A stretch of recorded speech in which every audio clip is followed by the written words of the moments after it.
അങ്ങനെ അമ്മ കമ്മിറ്റിയിലും വിയോജിപ്പ് പറഞ്ഞുകൊണ്ട് 4 പേര് വന്നിട്ടുണ്ട്. കൂടരാജിയിലും ഭിന്നത. വിയോജിപ്പ് അറിയിച്ച ടൊവിനോ തോമസും വിനു മോഹനും എക്സിക്യൂട്ടീവ് കമ്മിറ്റി പിരിച്ചുവിട്ട തീരുമാനം ഒന്നിച്ചെടുത്തതല്ലെന്ന് സരയും അനേനയും. അവർക്ക് തന്നെ ഒരു തീരുമാനമില്ല. മോഹൻലാൽ പെട്ടെന്ന് അത് ഒഴിഞ്ഞു മാറിയത് തന്നെ ഇനി വരുന്ന കോൺസിക്വൻസസ് ഫേസ് ചെയ്യാൻ പേടിച്ചിട്ടാണെന്ന് വരയ്ക്കും ഇപ്പൊ പറഞ്ഞു വരുന്നുണ്ട്. മോഹൻലാലും ആരോടും മമ്മൂട്ടിയോട് മാത്രം ഡിസ്കസ് ചെയ്തിട്ടാണ് രാജിവെച്ചതെന്നാണ് ഈ എക്സിക്യൂട്ടീവ് കമ്മിറ്റിയിലുള്ള മെമ്പേഴ്സിനോടൊന്നും ഡിസ്കസ് ചെയ്യാതെ ഇയാൾ മമ്മൂട്ടിയോട് മാത്രം ഡിസ്കസ് ചെയ്തിട്ടാണ് രാജിവെച്ചതെന്നാണ് അറിയുന്നത്. അവരുടെ തീരുമാനം എടുത്തിട്ട് വന്ന് എക്സിക്യൂട്ടീവ് കമ്മിറ്റിയിൽ ഇതുപോലെ ഞങ്ങൾ രാജിവെക്കുകയാണ്, നമ്മളെല്ലാവരും രാജിവെച്ച് പുറത്തേക്ക് പോകുന്നെന്ന് പറഞ്ഞ് അയാളുടെ മാത്രമായിട്ടുള്ള ഒരു തീരുമാനം മറ്റുള്ളവരിലേക്ക് പറഞ്ഞ പോലെയാണ് ചെയ്തിരിക്കുന്നത്. ഇങ്ങനെ പെട്ടെന്ന് രാജിവെക്കുകയാണെങ്കിൽ കൂടെയുള്ള മെമ്പേഴ്സിനോടൊക്കെ ഡിസ്കസ് ചെയ്തിട്ടല്ലേ? അതുപോലെ തന്നെ പറയുന്നുണ്ടായിരുന്നല്ലോ, മമ്മൂട്ടിയും വേണ്ട എന്ന് പറയുന്നുണ്ടായിരുന്നു. ഇപ്പം ഒരു അലിഗേഷൻസ് വന്നു കഴിയുമ്പോൾ തന്നെ രാജിവെച്ച് പോവുകയാണെങ്കിൽ അതായിരുന്നു ഒരു അംഗസ്. ഇപ്പം വരുന്നതിന് മുമ്പ് പ്രിവെൻഷൻ ചെയ്യുന്ന പോലെ ആയിപ്പോയി ഇപ്പം ചെയ്തത്. എന്ത് വന്നാലും അത് ഫേസ് ചെയ്തിട്ട് അങ്ങനെ ആയിരിക്കണം ഒരു നേതാവ്, പ്രസിഡന്റ് അങ്ങനെയാണ് നിൽക്കേണ്ടത്. അതുപോലെ ഇപ്പം പുതിയ ഒരു കേസ് വരുന്നത് സുരാജ് വെഞ്ഞാറമൂടിനെതിരെ അഞ്ജലി അമീർ മമ്മൂട്ടിയോട് കംപ്ലൈന്റ് ചെയ്തിരുന്നു എന്നുള്ള രീതിക്ക് ഇപ്പൊ വരുന്നുണ്ട്. അഞ്ജലി അമീർ എന്ന് പറഞ്ഞാൽ transgender film industry, Malayalam Peranbu സിനിമയിൽ മമ്മൂട്ടിയുടെ കൂടെ ഇവരുണ്ടായിരുന്നു, ബിഗ് ബോസിലും ഉണ്ടായിരുന്നു ഫസ്റ്റ് സീസണിൽ. അതുപോലെ യുവതിയെ വീട്ടിൽ കയറി കെട്ടിയിട്ട് പിടിപ്പിച്ചെന്ന പരാതി സംവിധായകൻ വിനീത്, അലൻ ജോസ് പെരേര, സന്തോഷ് വർക്കി തുടങ്ങിയവർക്കെതിരെ കേസ്. സന്തോഷ് വർക്കിനൊക്കെ ആറാട്ടണ്ണനൊക്കെ ആക്കി. ഇതൊക്കെ ഇപ്പോഴാണ് പുറത്തു വരുന്നത്. ഇതിന് മുമ്പ് ഇവർക്കൊന്നും ഒരു പറയാൻ പറ്റാത്ത സാഹചര്യമായിരുന്നു തോന്നുന്നു. മുകേഷ് നിരന്തരം വിളിച്ച് ശല്യപ്പെടുത്തിയ ആരോപണവുമായി കാസ്റ്റിംഗ് ഡയറക്ടർ ടെസ് ജോസഫ്. അമ്മ അംഗത്വത്തിന് പകരം അഡ്ജസ്റ്റ് ചെയ്യാൻ ഇടവേള ബാബു ആവശ്യപ്പെട്ടു. ഇപ്പം ഷമ്മി തിലകനൊക്കെ കുറച്ചുകൂടി ഫ്രണ്ടിലോട്ട് വന്നിട്ടുണ്ട്. താരസംഘടനയുടെ പ്രസിഡന്റിന്റെ പ്രതികരണ ശേഷി നഷ്ടപ്പെട്ടു. ഉടയേണ്ട വിഗ്രഹങ്ങൾ ഉടയട്ടെ. പുള്ളി അല്ലെങ്കിലും അമ്മ അസോസിയേഷനിൽ ഇല്ലായിരുന്നു. എന്താ അപ്പോൾ അതിനെതിരായിട്ടൊന്നും പറഞ്ഞല്ല, പുള്ളിയുടെ സ്റ്റേറ്റ്മെന്റ് കറക്റ്റായിട്ട് ഇപ്പോൾ പറഞ്ഞതാ. ഇപ്പോൾ പുള്ളി എന്ന് പറയുമ്പോൾ ഭയങ്കരമായിട്ട് ഓപ്പണായിട്ട് പറയുന്ന ആളായതുകൊണ്ട് ആർക്കും ഇവർക്ക് കൂടുതൽ അതുകൊണ്ട് ഇഷ്ടമൊന്നും ഉണ്ടായിട്ടുണ്ടാവില്ല. അപ്പോൾ പുള്ളിയുടെ സ്റ്റേറ്റ്മെന്റ് ഓപ്പണായിട്ട് പറഞ്ഞു. ഇതിപ്പോൾ താരസംഘടനയിൽ മൊത്തം വിയോജിപ്പ് ഉണ്ടായി, ഇതിപ്പോൾ ഇങ്ങനെയല്ല വേണ്ടത്. അല്ല ഇപ്പം എന്താ പറയണ്ടേ, മൊത്തം ഇപ്പം എല്ലാവരെക്കാളും കുറച്ചുകൂടി ലീഡിംഗ് ആയിട്ട് നിൽക്കുന്ന ജയസൂര്യ. പുള്ളിക്കാരനാണെങ്കിൽ അമേരിക്കയിലും എന്താ ആവശ്യത്തിന് വേണ്ടി പോയിരിക്കുന്നത്. ഈ മിന്നു മുനീർ പുള്ളിക്കാരത്തെയാണ്. മിന്നു മുനീർ എന്ന് പറഞ്ഞ ആളാണ് ഇപ്പൊ ശരിക്കും എല്ലാവർക്കും ലീഡിങ്. കടന്നു പിടിച്ചു, സാരിയുടെ ഫ്ലീറ്റ്സ് നേരെ ഇട്ടോണ്ടിരുന്നപ്പോൾ പിന്നിൽ നിന്ന് വന്ന് കടന്നു പിടിച്ചു. മുകേഷിനെതിരെയും ജയസൂര്യക്കെതിരെയും ഒരേപോലെ തന്നെ. ജയസൂര്യ ഒട്ടും എക്സ്പെക്ട് ചെയ്തിട്ടില്ല. ഇതിപ്പോ ഒരു കാര്യം പറയുമ്പോൾ അതിന് 2 വശം ഉണ്ടാവും. ഒന്ന് നടന്നിരിക്കും, ഒന്ന് നടക്കാതെ ഇരുന്നിരിക്കും. ഇതിനകത്ത് ഏതാ പറയുന്നതെന്ന് നമുക്കും ഒരു ഉറപ്പില്ല. ഒരുപക്ഷെ ഇതൊക്കെ പറയുന്നത് ശരിയാണെങ്കിൽ ഉറപ്പായിട്ട് ഇവർക്ക് അതിന് നീതി കിട്ടണം. പക്ഷെ പറയേണ്ട സാഹചര്യം ഇതല്ലായിരുന്നു, ഇപ്പോഴും അല്ലായിരുന്നു. ഈ ഒരു കമ്മിറ്റി റിപ്പോർട്ട് വന്നതിന് ശേഷം മാത്രം വാ തുറക്കുന്ന കുറച്ച് സ്ത്രീകൾ മാത്രമായിട്ടാണ് എനിക്ക് തോന്നിയിരിക്കുന്നത്.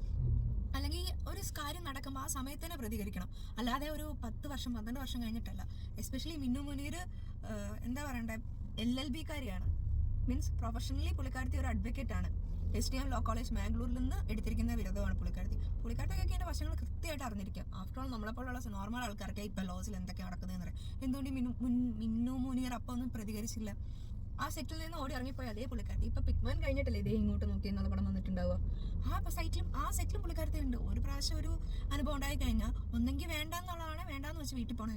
അല്ലാതെ വീണ്ടും വന്നിട്ട് വീണ്ടും ഇപ്പം പറയട്ടെ എറിയാൻ കൊടുത്തവന്റെ അടുത്ത് വീണ്ടും വീണ്ടും വീണ്ടും എറിയാൻ കൊടുക്കേണ്ട ആവശ്യം എന്താ? അതുപോലെ തന്നെ സ്ത്രീകളുടെ റൈറ്റ്സ് ആണ് അവരുടെ വർക്ക് പ്ലേസിൽ അവർക്ക് സേഫ്റ്റി വേണമെന്ന്. പക്ഷെ ചിലതൊക്കെ നമ്മുടെ കയ്യിലുണ്ട്. നമുക്ക് അങ്ങനെ ഈ ചില സ്ത്രീകൾ പറയേണ്ട സ്റ്റേറ്റ്മെന്റ്സ് അവർ പറയണ കറക്റ്റ് പോയിന്റ് ആണെന്ന് തോന്നുന്നു. ഇപ്പൊ വേറൊരു സിന്ധു അവര് പറയണ കുറച്ചുകൂടെ അവരുടെ പോയിന്റിന് കുറച്ചുകൂടെ വാലിഡ് ആയിട്ട് നമുക്ക് തോന്നും. അവരുടെ പോയിന്റ്സ് എല്ലാം കറക്റ്റ് ക്ലിയർ ആയിട്ടാണ് അവര് പറയണത്. അത് കൂടുതലായിട്ടും മുകേഷിനെ കുറിച്ച് പറയുന്നുണ്ട്. എന്താ ഒരു നടിയുടെ വീട്ടിൽ അമ്മ മാത്രം ഉണ്ടായിരുന്നപ്പോ ചെന്ന് കയറി കണക്കിന് അടി കൊടുത്തു എന്നൊക്കെ പറഞ്ഞുകൊണ്ട്. ശരിക്കും എന്തിന്റെ ആവശ്യത്തിലാണ് ഇപ്പം? ഇതാണ് ഇപ്പൊ കേരളത്തിലെ ചർച്ചാ വിഷയം. നേരം വിളക്കുമ്പോൾ കേൾക്കുമ്പോൾ തന്നെ നമ്മളൊക്കെ നോക്കുന്നത് ഇന്ന് ഏത് ആക്ടറിന്റെ പേരാണ് വന്നിരിക്കുന്നത്, ഇന്ന് ഏത് ആക്ട്രസ് ആണ് മുമ്പോട്ട് വന്നിരിക്കുന്നത് എന്ന് മാത്രമാണ് ഞങ്ങൾ ചെക്ക് ചെയ്യുന്നത്. നമ്മളിപ്പോൾ അത് സിനിമയെ ഭയങ്കര ഇഷ്ടപ്പെടുന്ന ആൾക്കാരാണ് നമ്മൾ. അപ്പോൾ സിനിമയിൽ ഇങ്ങനെ ഇത്രയും മോശം സംഭവങ്ങൾ നടക്കുമ്പോൾ നമുക്കും ഇവരെ ഇച്ചിരി അത്യാവശ്യം റെസ്പെക്ട് എന്നല്ല, ഇച്ചിരി അത്യാവശ്യം നല്ല ആൾക്കാരാണെന്ന് വിചാരിച്ച് നമ്മളിരിക്കുമ്പോൾ പെട്ടെന്ന് ഇവരെക്കുറിച്ച് മോശം കേൾക്കുമ്പോൾ നമുക്കൊരു ദഹിക്കാൻ ഇത്തിരി ബുദ്ധിമുട്ടുണ്ട്. അതുകൊണ്ടാണ് സിനിമക്കാർ എല്ലാവരും നല്ലവരാന്നും പറയണില്ല, എല്ലാവരും മോശക്കാരാണെന്നും. വളരെ മോശമായിട്ടുള്ള ഒരു കാര്യം എന്ന് പറഞ്ഞാൽ സിദ്ദിഖിന്റെ മകൻ മരിച്ച സമയത്ത് സിദ്ദിഖിനെ ആശ്വസിപ്പിക്കാൻ നിന്ന നടിമാരെ വെച്ച് വരയ്ക്കും ട്രോൾസും വീഡിയോസും വരുന്നു. ശരിക്കും അതൊക്കെ വളരെ മോശമാണ്. ഒരാളുടെ സങ്കട സമയത്ത് അയാളെ പോയി ആശ്വസിപ്പിക്കുന്ന വീഡിയോസ് വരെയും പ്രചരിപ്പിച്ചിട്ട് ഇയാൾ അപ്പോഴേ അങ്ങനെയായിരുന്നു, അല്ലെങ്കിൽ ഇങ്ങനത്തെ വീഡിയോസാണ് അയാൾ ഇട്ടിരുന്നതെന്ന് പറഞ്ഞുകൊണ്ട് കാണിക്കുന്നതൊക്കെ വളരെ മോശം. ബ്രോ ഡാഡി സിനിമ കുടിക്കാൻ കോള നൽകി പീഡിപ്പിച്ച് നഗ്ന ദൃശ്യങ്ങൾ പകർത്തി ബ്രോ ഡാഡി സിനിമയിലെ അസിസ്റ്റന്റ് ഡയറക്ടർക്കെതിരെ ജൂനിയർ ആർട്ടിസ്റ്റ്. റോഡാടി സിനിമ പൃഥ്വിരാജ് ഡയറക്ട് ചെയ്ത് ആ പടം എന്താടേ ഒരു ഇഷ്യൂ വരുമ്പോഴത്തേനും ആ സെക്കൻഡ് ഇപ്പൊ കേട്ടോ വീട്ടിൽ തീ പിടിച്ചു എന്നാൽ ഞാൻ പോയി പിന്നെ വന്ന് പറയാന്ന് പറയുന്ന രീതിക്ക് ഇഷ്യൂ ഉണ്ടാവുന്ന ആ സെക്കൻഡിൽ തന്നെ നമ്മൾ റിയാക്ട് ചെയ്യണ്ടേ. ഇപ്പോഴത്തെ സ്ത്രീകൾക്കൊക്കെ മനസ്സിലാവുന്നില്ല. റിയാക്ഷൻ മോഡ് കുറച്ച് പെട്ടെന്നായിരിക്കും.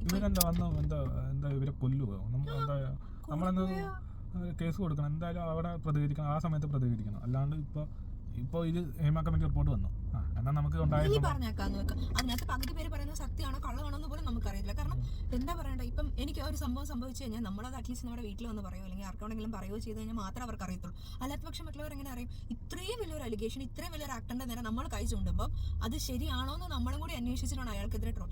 ജയസൂര്യയുടെ പേര് പറയുന്നില്ല, ജയസൂര്യ അല്ല എന്നൊക്കെ പറഞ്ഞിട്ട് പുള്ളിക്കാരത്തി എല്ലാ ഹിന്റും കൊടുത്തു. ഇപ്പൊ അവസാനം വന്ന് നിൽക്കുമ്പോൾ ജയസൂര്യയുടെ പേര് വരുന്നു, ജയസൂര്യ അല്ല എന്നും പറയുന്നു. ഇതിലേക്ക് എങ്ങനെ നമ്മൾ സത്യം എന്ന് പറയുന്നത്? ആ പുള്ളിക്കാരത്തിന്റെ പേരെന്താ? പുള്ളിക്കാരത്തി പറഞ്ഞ ഒരു സ്റ്റേറ്റ്മെന്റ് കൂടി ശ്രദ്ധിക്കേണ്ടത് എന്നാണെന്നറിയാം, ആ പ്രശ്നം അന്ന് തീർന്നതാണ്, അത് കഴിഞ്ഞ കാര്യമാണ്, ഞങ്ങളിപ്പോൾ ഫ്രണ്ട്സ് ആണ്, പിന്നെ എന്തിന് ഇത്ര പോലുള്ള പബ്ലിക്കിൽ വന്ന് പേര് പറയണം? അല്ല എന്തെങ്കിലും പറയരുത്. ഇപ്പൊ ഒരു പ്രശ്നം ഉണ്ടായത് പരിഹരിച്ച് തീർന്നതാണ്, പിന്നെ എന്തിനാ അതിനെ കുറിച്ച് പറയാൻ പറഞ്ഞത്? അതങ്ങനെ ഈ കുടുംബത്തിലായാലും ശരി പുറത്തായാലും ശരി ചകലയിൽ ഇത്തിക്കണികൾ ഉണ്ടാവും. അവർക്ക് കുറച്ചും കൂടി കാര്യങ്ങൾ എന്താ പറയണ്ടേ? 10 പേര് പറയുമ്പോഴത്തേന് ഞാനും കൂടി പറഞ്ഞാൽ മാത്രം വലിയൊരു സംഭവം ആവും എന്നുള്ളൊരു രീതിക്കാണ്. ആ പുള്ളിക്കാരത്തി ഏതൊരു ന്യൂസ് ചാനലിൽ കൊടുത്തിരിക്കുന്ന ഇന്റർവ്യൂ ആയിട്ട് അവർ കൃത്യമായിട്ട് പറയുന്നുണ്ട് കഴിഞ്ഞ കാര്യമാണ്, ഇറ്റ്സ് ക്ലോസ്ഡ് ചാപ്റ്റർ എന്ന് പറയുന്നത്, എന്തോ അങ്ങനെ പറയുന്നുണ്ട്. കഴിഞ്ഞ കാര്യത്തെ കുറിച്ച് എന്തിനാ പറയണേ? അതെ, ഹോട്ടൽ രജിസ്റ്ററിൽ സിദ്ദിഖിന്റെയും നടിയുടെയും പേരുകൾ, സിദ്ദിഖിന്റെ കുരുക്കായി തെളിവുകൾ. ഇപ്പം മറ്റേ ഒരേ ഹോട്ടലിൽ ഞങ്ങൾ റൂം എടുക്കുന്നു, വേറെ റൂം എടുക്കുന്നു, അതിനെന്താ? ഇപ്പൊ ഇവര് ഇതിനൊരു എന്താ പറയണ്ടേ, ഒരു തെളിവാന്ന് പറയുവാണെങ്കിൽ ഒരേ റൂമിൽ ഒരേ രജിസ്റ്റർ പേരിൽ ഒരേപോലെ ഇപ്പം ഒരുമിച്ച് 708 2 പേരുടെയാണ് റൂം എടുക്കുന്നതെങ്കിൽ അങ്ങനെ എഴുതാം. പക്ഷെ ഒരു ഹോട്ടലിലും കൂടെ താമസിക്കുന്ന ആളുടെ പേര് എഴുതി വെക്കുമെന്ന് എനിക്ക് തോന്നുന്നില്ല. 2 മുറിയാണെങ്കിൽ മാത്രമേ പേരിൽ രജിസ്റ്റർ എഴുതുള്ളൂ. അതും നമ്മൾ നോക്കേണ്ടതാ. ഒരു റൂമിൽ ഇപ്പൊ 708 ഞാൻ താമസിക്കുന്നെങ്കിൽ എന്റെ ID വെച്ച് എന്റെ പേര് മാത്രമേ എഴുതുള്ളൂ, എന്റെ ഹസ്ബൻഡിന്റെ പേര് എഴുതാൻ നിൽക്കൂല. അതുവേ ഞങ്ങൾ 2 റൂമിലാണെങ്കിൽ 2 പേരിൽ എഴുതും. ഞാൻ വന്ന് തട്ടിയെന്ന് പറയണമെങ്കിൽ അവിടെ CCTV ഉണ്ടാവില്ല. എന്താ അതൊന്നും നോക്കാതെ തന്നെ ഒരാളെ കുറ്റപ്പെടുത്തുന്നത്?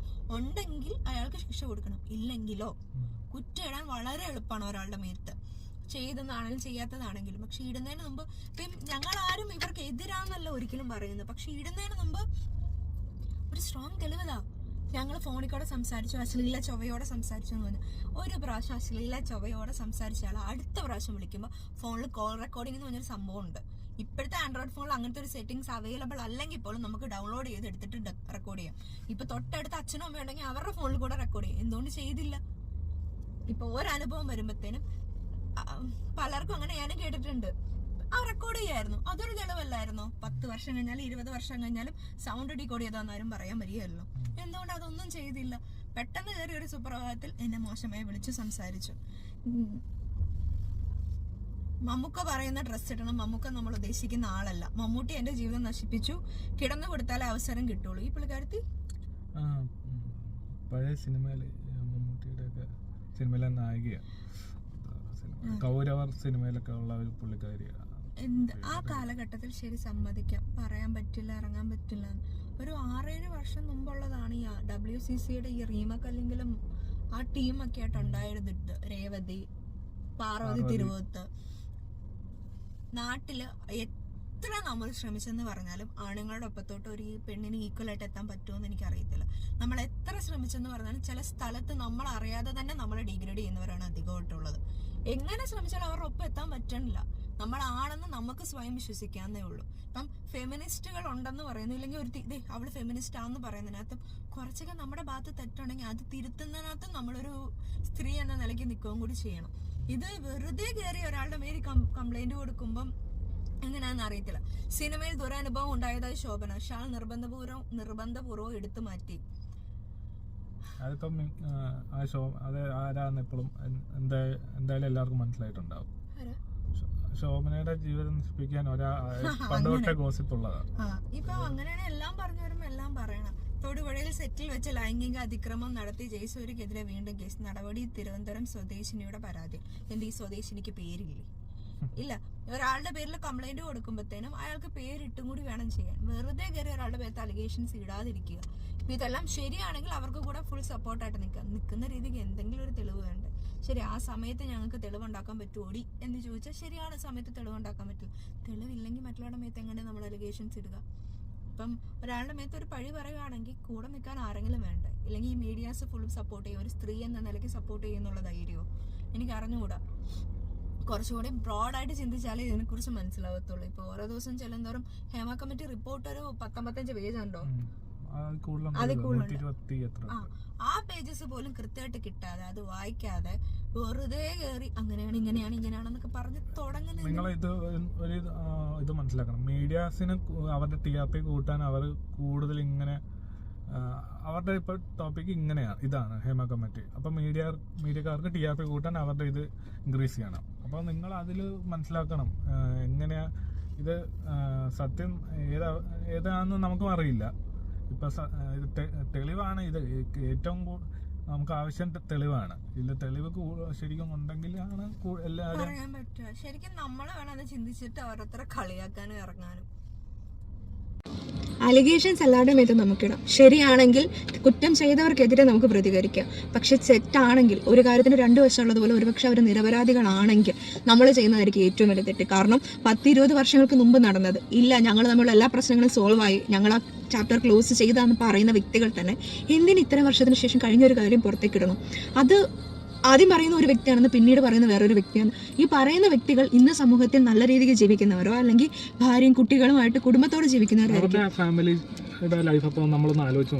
ഇത് എന്തോരം ഭയങ്കര സിറ്റുവേഷനിലായിരിക്കില്ല കടന്നു പോകുന്നത്. ഇവർ ആ പറഞ്ഞ സമയത്താണെങ്കിൽ അവർ അനുഭവിച്ച സിറ്റുവേഷൻ ശരിയാണ്. പക്ഷെ ഇപ്പൊ അത് പറയണതിനുള്ള ധൈര്യം അന്നേ അവർ കാണിക്കണം. വെറുതെ ഒരാളുടെ മേത്ത് കരിവാരി പൂശി തേക്കരുത്. വിത്തൗട്ട് എവിഡൻസ്, ഒരു ഉറപ്പുമില്ലാത്ത രീതിക്ക് നമ്മൾ അവരുടെ മേത്ത് കരിവാരി തേക്കരുത്. ഒരേ ഹോട്ടലിൽ ഒരേ സമയത്ത് താമസിച്ചു എന്നല്ലാതെ ഇവരുടെ മേത്ത് കാണിക്കാനുള്ള എന്ത് തെളിവാണ്? ഇത്രയും മീഡിയാസും ആൾക്കാരൊക്കെ പറയുന്നുണ്ട് അതാണ് ഇതാണെന്നൊക്കെ. ഒരു തെളിവ് ഇവർക്കെതിരെ കൊണ്ടുവരാൻ പറ്റിയിട്ടുണ്ടോ? ഇതെല്ലാം പാസ്റ്റാണ്. കഴിഞ്ഞ കാര്യങ്ങളെക്കുറിച്ചാണ് അവർ ഇപ്പൊ ചർച്ച ചെയ്ത് ഇപ്പോഴുള്ള ലൈഫ് ഇല്ലാതാക്കുന്നത്.